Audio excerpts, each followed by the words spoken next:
Chers collègues, chers élèves, bonjour. Face à un texte latin sans traduction, nous avons vu qu'il fallait commencer par opérer un certain nombre de repérages lexicaux successifs, à savoir le repérage des noms propres, des mots latins déjà appris, celui des mots transparents, puis enfin, le repérage des mots dont on peut déduire le sens grâce à leurs dérivés en français et d'une manière générale en langue vivante. Ces mots vont ensuite vous permettre d'élaborer des hypothèses de lecture. C'est de cette seconde étape que je vais vous parler aujourd'hui.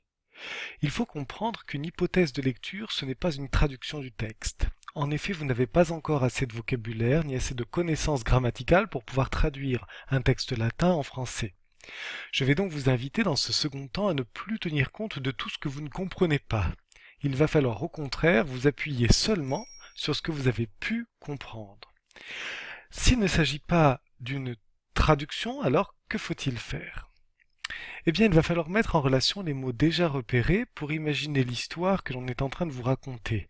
Vous allez aboutir ainsi à des idées qui pourront être corrigées, modifiées, enrichies au fur et à mesure de l'avancée de votre lecture. J'insiste sur le fait que, comme pour toute hypothèse, vous avez le droit de vous tromper. Vous avez droit à l'erreur, ce n'est pas grave. Vous pouvez au départ vous être lancé sur une piste, puis vous rendre compte en cours de travail qu'elle n'était pas bonne. Cela peut arriver, et cela doit être dédramatisé.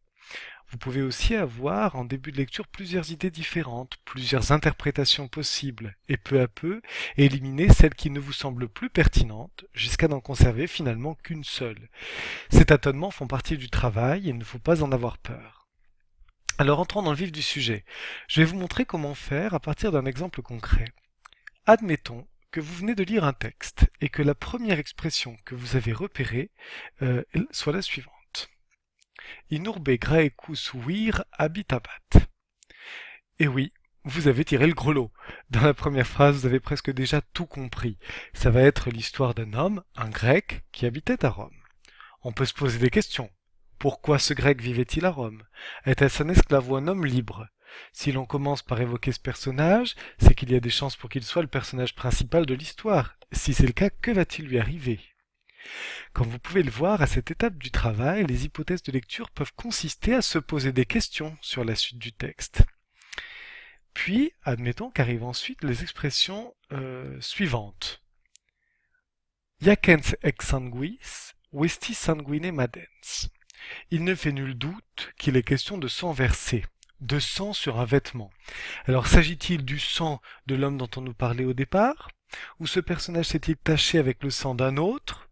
La première hypothèse pourrait être la bonne puisque la seconde expression semble suggérer que le personnage se vide de son sang. Ex indique en effet le fait que le sang sort du corps. Mais on ne peut pas exclure complètement l'hypothèse selon laquelle notre personnage principal se trouverait devant un individu blessé ou mort autre que lui. Notre personnage est-il donc victime ou agresseur? Y a-t-il eu un simple blessé ou l'homme est-il mort? La suite va peut-être nous aider à répondre à cette question. L'expression suivante, c'est causa mortis. Alors cette expression nous ôte tout doute. Le personnage ensanglanté est mort des suites de ses blessures. On peut donc s'attendre à ce que l'auteur nous fasse part ici de la cause de cette mort. On va recevoir une explication. Voyons laquelle. Le mot repéré après celui-ci, après ceci, est le mot à mort. Si on garde à l'esprit que quelqu'un est mort, il semblerait bien que la cause de cette mort ait été l'amour. Alors plusieurs possibilités. Notre homme en proie à un chagrin d'amour s'est-il donné la mort? Ou bien il a été victime d'un crime passionnel, il a pu être tué par un mari jaloux, ou par une femme à qui il se serait refusé, bien que ce soit un peu moins probable. Ou alors, autre hypothèse encore, il se peut qu'il ait été tué par sa propre femme, qu'il aurait trompé. Une dernière hypothèse pourrait être qu'il aurait tué sa propre femme en découvrant son infidélité. Victime ou agresseur, la question demeure donc entière. Suspicionis, honoré. Si on met en relation ces deux mots avec ce qui précède, d'après vous, quelle idée se trouverait ici confirmée? Je vous laisse réfléchir un instant en mettant la vidéo sur pause et émettre quelques hypothèses. Eh bien, pour ma part, j'ai tendance à penser que la seconde hypothèse, selon laquelle il aurait été tué par une femme à qui il se serait refusé, peut être définitivement éliminée. Soit notre homme a été tué par un autre homme, qui se serait rendu compte de l'infidélité de sa femme, qui serait devenu soupçonneux et disons-le, jaloux, et qui pour laver son honneur aurait tué notre personnage principal, notre grec. Soit notre homme a été tué par sa femme, qui se serait rendu compte qu'il la trompait avec une autre et qui, ne l'ayant pas supporté, l'aurait assassiné pour laver son honneur. Autre hypothèse encore, il aurait lui-même tué sa femme par jalousie et pour se venger d'avoir été humilié. Avec les expressions suivantes, ça va être à vous de jouer.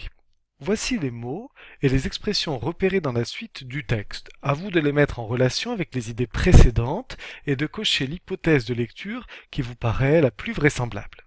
Bon courage.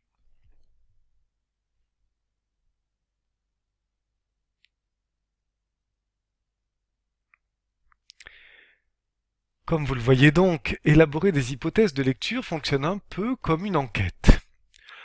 On émet des hypothèses, on tâtonne, on cherche de nouveaux indices destinés à nous permettre d'y voir plus clair. Ce n'est donc pas une traduction, mais une simple mise en relation de mots a priori isolés qui vont vous permettre de retracer la trame de l'histoire que l'on nous raconte. Eh bien maintenant, il va falloir vous lancer. Walete discipuli.